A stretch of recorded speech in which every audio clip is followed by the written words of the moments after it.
All right, May is Mental Health Awareness Month, and Detroit's Northeast Guidance Center is using it as an opportunity to draw attention to human trafficking. A special forum is going to focus on combating this growing crime right here in Metro Detroit. Here to tell us more is President of the Northeast Guidance Center, Sherry McCrill, along with Meredith Reese from Vista Maria and Dina Policcio from Alternatives for Girls. Thank you for being here. Thank you. Yeah. All right. Let's start with you. Talk about this idea of human trafficking and Mental Health Awareness Month. Mental Health Awareness Month is always in May, and this is the time where nationally we try to get out the anti-stigma messages that's so important for education.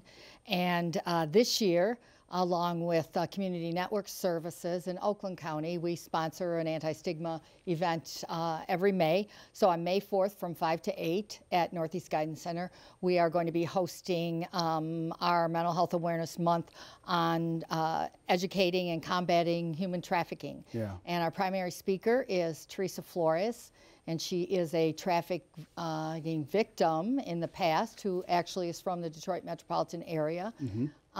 And she's going to be coming to talk about nationally and in Michigan what is happening with our movement and to try to educate folks, but also to talk about the SOAP project, which we're engaged in as well. Yeah, talk about that SOAP project. Well, the SOAP project is Save Our Adolescents from Prostitution. And this is a nationwide movement. Here in Michigan, there are several SOAP entities, one right in our area, which is Metro Detroit.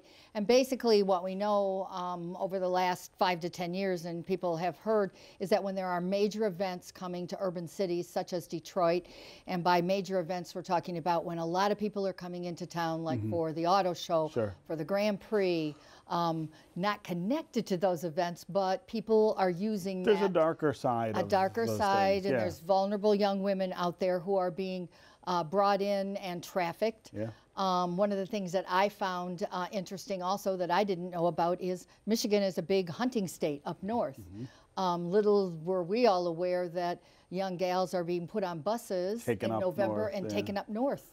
And trafficked as well. So the SOAP project has volunteers, and we have some through our agency as well. Mm-hmm. We get packaged soap, and our volunteers put on 3,000 bars of soap, the stickers that give the National Human Trafficking Hotline, as well as the statement about if you're being forced to do something that is not doesn't feel good to you, or that you are being held, that this is the number to call, and a volunteer will come and actually rescue you. So what the volunteers do is we put these stickers on, then there's groups of people that before these large events visit major and not so major hotels and motels in Detroit, talk to the owners, show them the pictures of the young gals who are missing victims, as well as ask them, can we put these in all your restrooms? Right, right. Dina and Meredith, and Dina, I'll apologize, I think I botched your name introducing your last name. That's okay. But Alternatives for Girls and Vista Maria are two organizations right on the front lines of this issue here in Southeast Michigan. Talk about the things that you guys are seeing with the growth, the unfortunate growth of human trafficking. Mm-hmm. I think with Vista Maria, we've been around for over 130 years, providing treatment, care, education for vulnerable youth. And I think it's the growing awareness and discussion of this important topic of human trafficking and how we can best protect our children in our communities, but also to provide necessary interventions for those who are within the child welfare system, juvenile justice, and even outside of those systems, and so forth. You guys are out in the communities looking for people who are caught up in these activities and giving them alternatives, right? Saying it doesn't have to be like this. We can do better. Yes, Alternatives for Girls was actually founded around trying to keep girls who were forced into prostitution through their families, through poverty, through gangs, and we work to make sure that they have alternatives, of course. Through Vista Maria, through Alternatives for Girls, we have different programs. We have a unique program for girls and women who have been in the life to get out and work their way through it.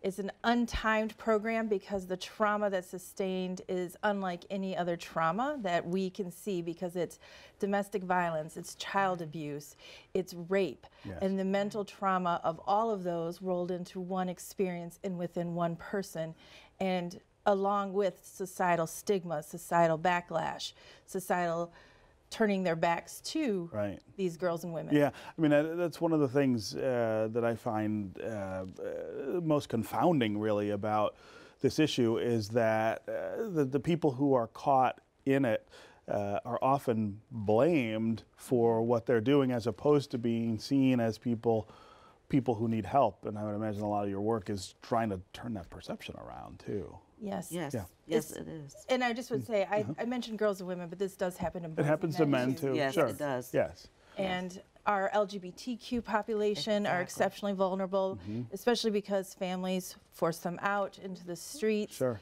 and allowing predators to find them and exploit individuals for their own gain. Yeah. And you mentioned an increase, Stephen, and it may be increasing, but what we know is for sure is the community is increasing awareness. Is starting to talk more Law about it. enforcement has increased training, so identification is happening more. I see. This has been part of our community for the beginning of time. Forever, sure. And so identification is increasing. Services that have been there forever are increasing because people are being found and self-identifying too.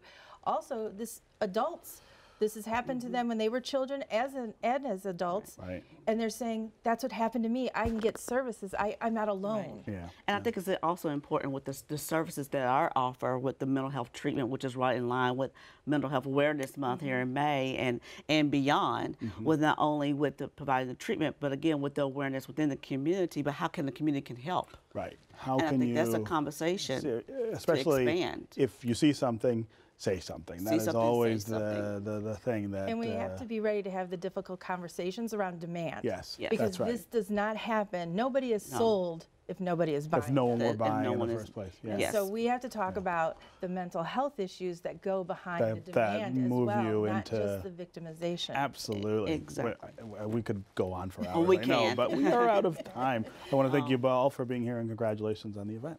Thank you. Thank you. Thank Absolutely. All right, that's our program for today. Thanks for watching. You can get more information about our guests at AmericanBlackJournal.org, and you can always connect with us on Facebook and on Twitter. We'll see you next time.